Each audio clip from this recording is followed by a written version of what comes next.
Антикоррупция.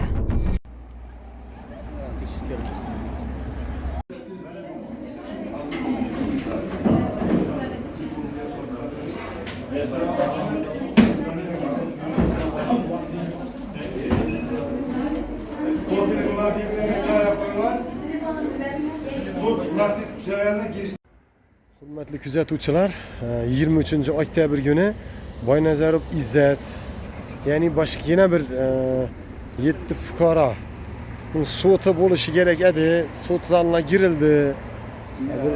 20-30 fuqaro kelgan. Shu qamalib turgan bolalarning qarindosh to'g'anlari, ota-onalari, lekin ish qoldirildi.